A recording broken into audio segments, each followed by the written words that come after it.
Welcome to Man of Thoughts, where we delve deep into the fascinating realms of human psychology. Today we're exploring a captivating cognitive bias known as the Dunning-Kruger Effect. This is a paradox of competence that tugs at the very fabric of our understanding of self-perception and expertise. Imagine you're attempting a task. Now, if your ability is low, you might actually overestimate how well you're doing. That's right. The less skilled you are, the more likely you are to inflate your own prowess. This is the core of the Dunning-Kruger effect. It's a psychological phenomenon where ignorance doesn't just blissfully exist. It confidently strides, leading to a curious inversion. The less you know, the more confident you might feel.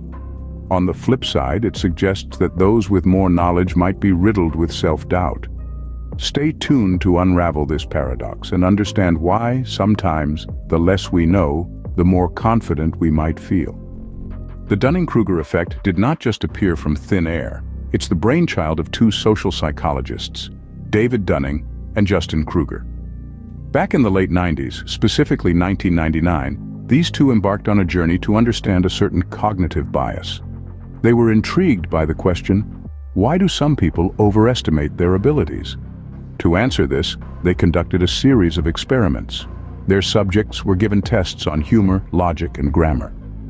Interestingly, those who performed poorly grossly overestimated their performance, while those who did well tended to underestimate their scores. This discrepancy, this illusion of confidence, was what Dunning and Kruger were after. They had stumbled upon a paradox of competence where the less competent believed they were more competent than they truly were. They named it the Dunning-Kruger Effect. So the next time you think you're a master at something, remember Dunning and Kruger might have something to say about that. Now that we know where it came from, what exactly is the Dunning-Kruger effect? Let's dive into the heart of this psychological paradox. Imagine you're learning a new skill, say playing the piano. At first you might think, how hard could it be? Just pressing keys, right? This initial overconfidence is the first peak of the Dunning-Kruger effect, called the Mount Stupid. At this stage, your lack of knowledge prevents you from realizing how much there is to learn. As you delve deeper into the intricacies of piano playing, you start to realize the complexity of the task at hand. This is when you tumble down the slope of Mount Stupid, landing in the valley of despair. Here, you're acutely aware of your incompetence and feel overwhelmed by the enormity of what you don't know. But don't despair. This is the very point where genuine learning kicks in.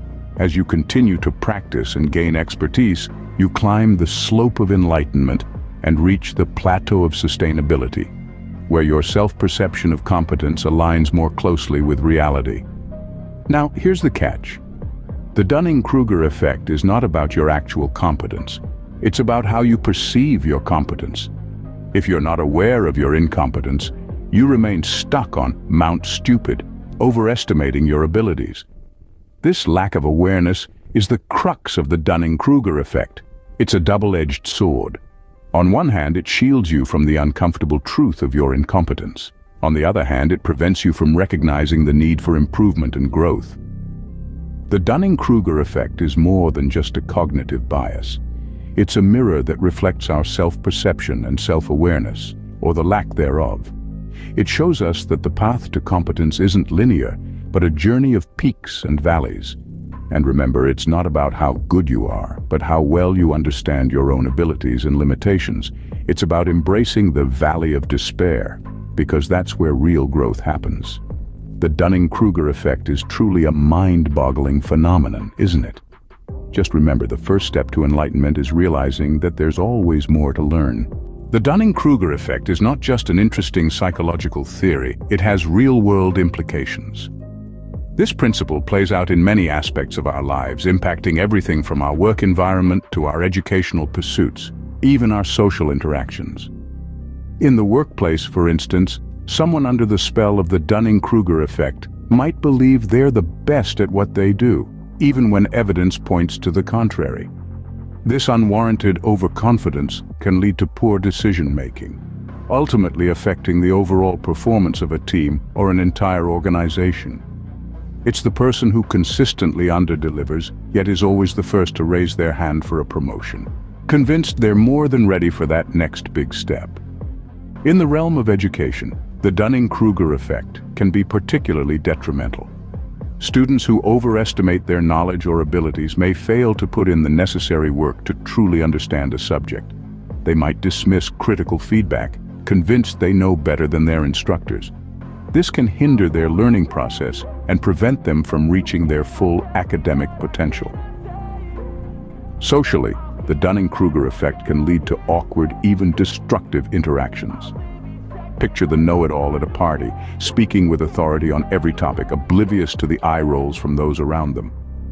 This person's inflated self-perception can lead to a lack of personal growth and strained relationships.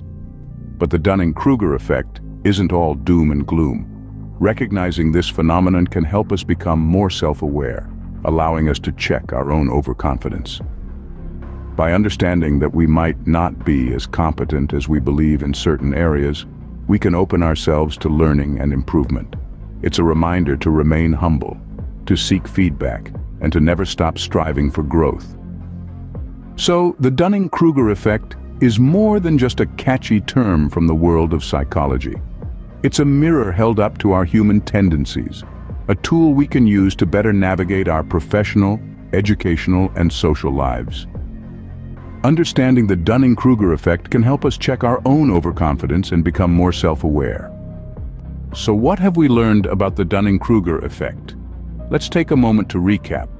The Dunning-Kruger effect is a cognitive bias where individuals with low ability at a task overestimate their ability. It's named after the two psychologists, David Dunning and Justin Kruger, who first identified the phenomenon. This effect works in a curve, starting with inflated confidence at the early stages of learning a skill, dipping to a valley of self-doubt, and then gradually rising again as true competence is gained. It's present in all of us, influencing our decisions and perceptions, often leading to unexpected consequences in everyday life and various fields, from politics to the workplace. The beauty of it all. It's a paradox of competence. The more we know, the more we realize how much we don't know. Remember, the first step to overcoming the Dunning-Kruger effect is awareness. So keep questioning, keep learning, and keep thinking.